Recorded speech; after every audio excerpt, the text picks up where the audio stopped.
जय श्री कृष्ण। बूंद अगर सागर को ना माने तो सागर को कोई फर्क नहीं पड़ता, लेकिन यदि वही सागर के प्रति समर्पित हो जाती है तो बूंद को सागर में समाने यानी सागर का ही रूप बनाने की योग्यता मिल जाती है।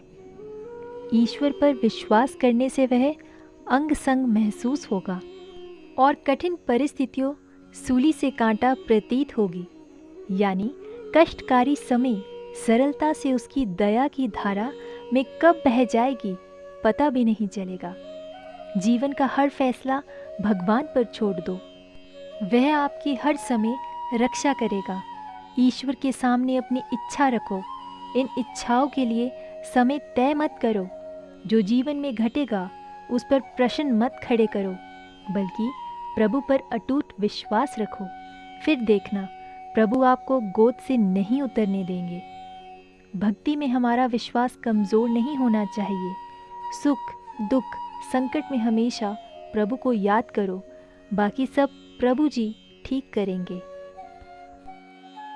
जब तक खुद की कीमत नहीं करेंगे तब तक दूसरे लोग भी आपकी कीमत नहीं करेंगे।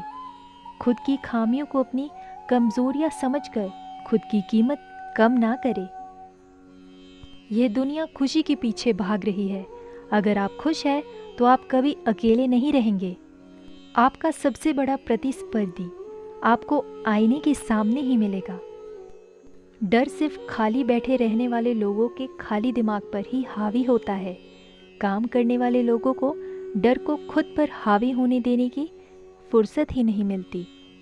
आप कितने काबिल हैं यह आप खुद जानते हैं, लेकिन हमें अपने आप पर विश्वास नहीं होता है। अगर हमें अपने आप पर विश्वास हो जाए तो आप बहुत कुछ कर सकते हैं। आप कोई भी काम कर लीजिए, अगर आपको वो काम पसंद नहीं है तो आप उसे बेहतर तरीके से नहीं कर पाएंगे। हम सभी किसी न किसी काम को अच्छे से कर सकते हैं, परंतु आपका चुनाव बहुत बार गलत हो जाता है। मुश्किल समय में अक्सर हमारे मुंह से निकल जाता है, भगवान तुमने मेरे ऊपर तरस नहीं आता, या ये हमेशा मेरे साथ ही क्यों होता है। हम जब ऐसा कहते हैं तो सबसे पहले तो हम अपनी काबिलियत पर भरोसा खो देते हैं, और दूसरा ईश्वर पर हमारा विश्वास हिल जाता है। हमें हमेशा ये ध्यान रखना चाहिए कि सब्र का फल मीठा होता है, और भगवान जो करता है अच्छे के लिए ही करता है। हमें दुख और मुसीबतों के समय अपने हौसले नहीं खोने चाहिए और अपने भगवान प्रति क्या भाग्य पर भरोसा रख स्वयं के साथ निरंतर कर्म करने चाहिए। ऐसे ही कुछ इस कहानी में बताया गया है। एक अमीर व्यक्ति था। उसने समुद्र में अकेले घूमने के लिए एक नाव बनाई और छुट्टी के दिन वे नाव लेकर अकेले समुद्र की सैर करने निकल पड़ा। वह समुद्र में थोड़ा आगे पहुंचा ही था कि अचानक एक जोरदार तूफान आ गया। उसकी नाव पूरी तरह से तहस नहस हो गई, लेकिन वह लाइफ जैकेट के साथ समुद्र में कूद गया।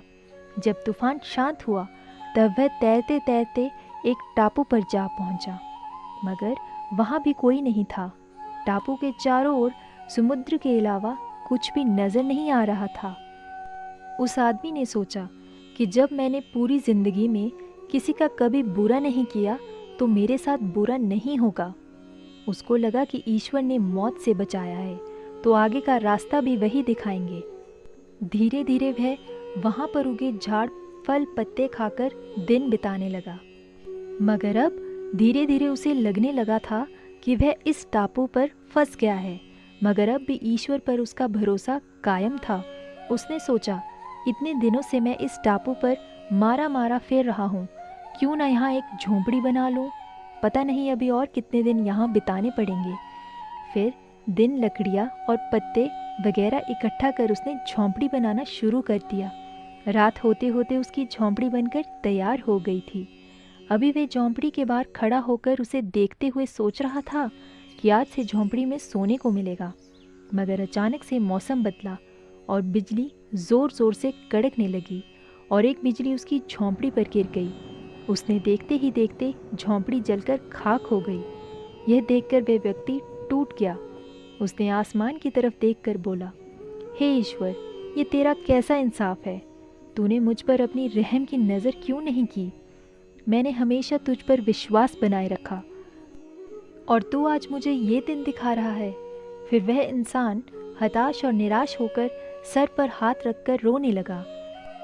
अचानक ही एक नाव टापू के पास आई। नाव से उतरकर 2 आदमी बाहर आए और बोले कि हम तुम्हें बचाने आए हैं। दूर से इस वीरान टापू पर जलता हुआ एक झोंपड़ा देखा तो लगा कि कोई उस टापू पर मुसीबत में है।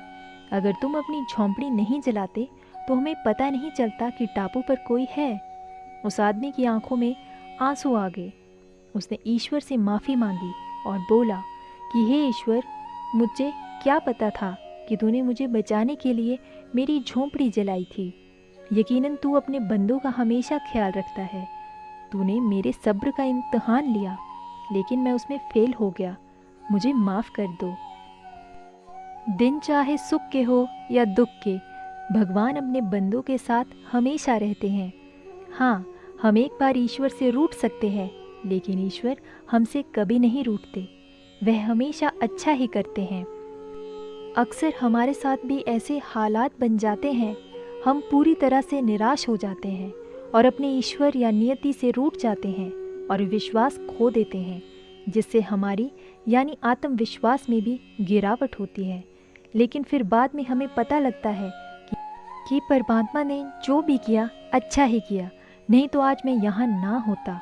इसलिए मुसीबत या दुख के समय हार मानने की बजाय लगातार काम करिए। क्या पता कब आपकी किस्मत आपको आपकी मंजिल तक ले जाए। धन्यवाद। जय श्री कृष्ण। राधे राधे।